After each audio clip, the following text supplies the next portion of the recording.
Shalom, selamat sore saudaraku yang diberkati dan dikasihi Tuhan. Kita berjumpa kembali di dalam ruang pembahasan firman Tuhan di dalam pelajaran sekolah sahabat kita minggu ini.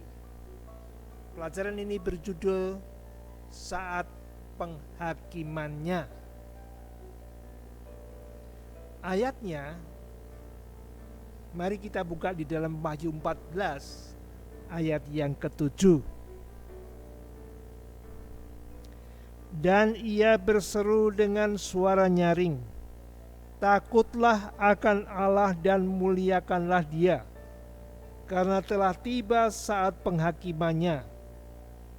Dan sembahlah Dia yang telah menjadikan langit dan bumi dan laut dan semua mata air. Telah tiba saat penghakimannya. Semua orang tahu, semua orang sadar bahwa nasib kita, yaitu selamat atau binasa, masuk surga atau neraka, ditentukan di dalam penghakiman Allah. Di dalam Pengkhotbah pasal 12, Pengkhotbah pasal 12 ayat yang ke-14 dikatakan begini. Karena Allah akan membawa semua perbuatan ke pengadilan yang berlaku atas segala sesuatu yang tersembunyi, entah itu baik, entah itu jahat. Sesuai di dalam perhitungan nubuatan yang kalau kita baca di dalam buku Daniel dan Wahyu, maka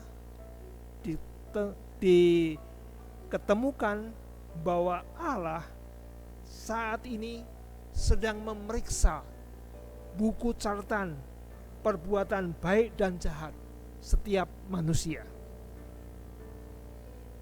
Lalu Daniel ini di dalam penglihatannya dia melihat.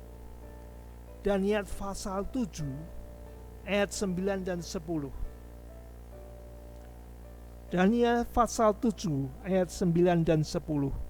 Sementara aku terus melihat, tahta-tahta diletakkan. Lalu duduklah yang lanjut usianya. Pakaiannya putih seperti salju, dan rambutnya bersih seperti bulu domba. Kursinya dari nyala api, dengan roda-rodanya dari api yang berkobar-kobar. Suatu sungai api timbul dan mengalir dari hadapannya. 1000 kali beribu-ribu melayani Dia, dan selaksa kali berlaksa-laksa berdiri di hadapannya. Lalu duduklah majelis pengadilan dan dibukalah kitab-kitab. Dibukalah kitab-kitab, kitab perbuatan baik dan jahat setiap manusia yang pernah hidup di atas bumi ini. Kalau pengadilan, ya, barangkali kita pernah menyaksikan seperti yang beberapa bulan lalu kita sering melihat persidangan daripada kasus Verdi Sambo. Suasananya serius, tegang, dan semua ingin menantikan vonis daripada perkara itu. Begitu juga dengan kita. Kalau saat ini Allah sedang memeriksa catatan perbuatan baik dan jahat kita menantikan vonis. Apakah kita ini selamat atau binasa? Jadi penghakiman ini sesuatu yang menakutkan, mengkhawatirkan, ya, membuat kita cemas karena dosa-dosa kita. Ya, Alkitab mengatakan upah dosa ialah maut.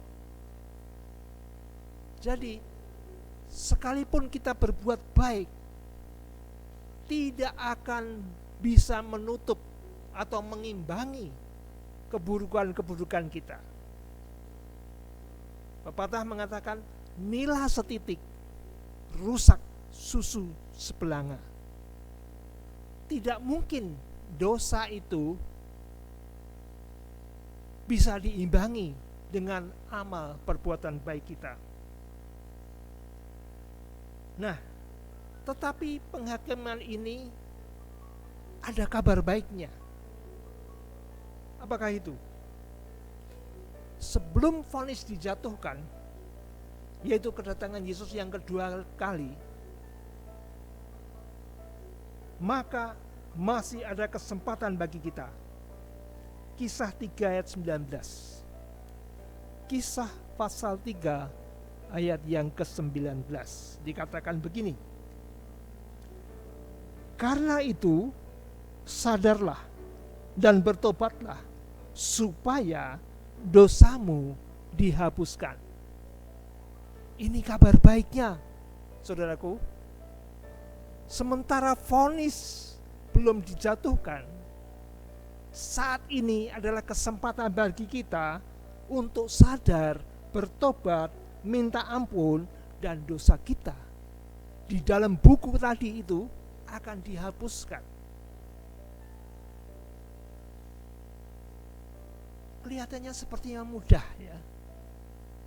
Kejahatan yang kita lakukan bisa dihapus begitu saja oleh Tuhan. Tidak, saudaraku. Dosa itu tetap menuntut maut. Tetapi kasih karunia Allah telah mengambil upah dosa itu untuk ditanggungkan kepada putranya Yesus Kristus. Inilah kasih karunia yang mengherankan. Yahya 3:16 mengatakan, karena begitu besar kasih Allah akan dunia ini, sehingga dia mengaruniakan anaknya yang tunggal, supaya barang siapa yang percaya kepadanya tidak binasa, melainkan beroleh hidup yang kekal. Syaratnya hanya percaya. Percaya yang berbuat. Percaya yang menerima Yesus, mempraktekkan ajarannya, dan selalu mohon kekuatan rahmat-Nya dalam kehidupan kita, sehingga kita akan menghidupkan satu kehidupan yang setuju seturut kehendak Tuhan. Galatia 3:16. Galatia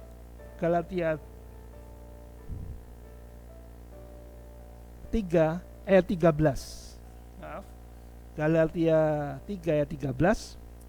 Kristus telah menebus kita dari kutuk hukum Taurat dengan jalan menjadi kutuk karena kita.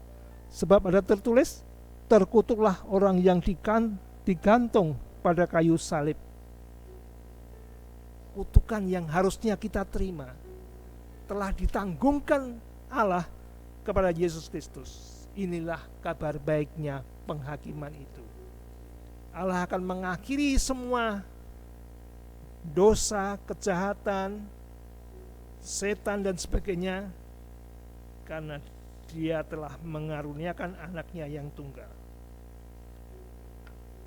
Marilah, sebelum Yesus datang kedua kali, sebelum vonis itu telah dijatuhkan, marilah kita datang kepada Tuhan untuk sadar, bertobat, dan percaya. Mari kita berdoa. Maha besar Tuhan Allah Bapa kami sorga, terima kasih untuk firman-Mu yang mengingatkan kami bahwa penghakiman Allah sedang berlaku saat ini, dan kami tahu Tuhan bahwa nasib kami adalah maut, tapi oleh kasih karunia-Mu Tuhan, kami boleh dibebaskan melalui pengorbanan salib di Golgota. Bapa, kami mohon Roh Kudus-Mu boleh menyucikan hati pikiran kami, sehingga tabiat dan perbuatan kehidupan kami tidak akan mendukakan Tuhan lagi. Kami hidup dengan memuliakan Tuhan. Berkati kami Tuhan, dan layakkanlah kami orang berdosa. Mohon ampun dosa kami Tuhan, Yesus kami berdoa. Amin. Tuhan memberkati.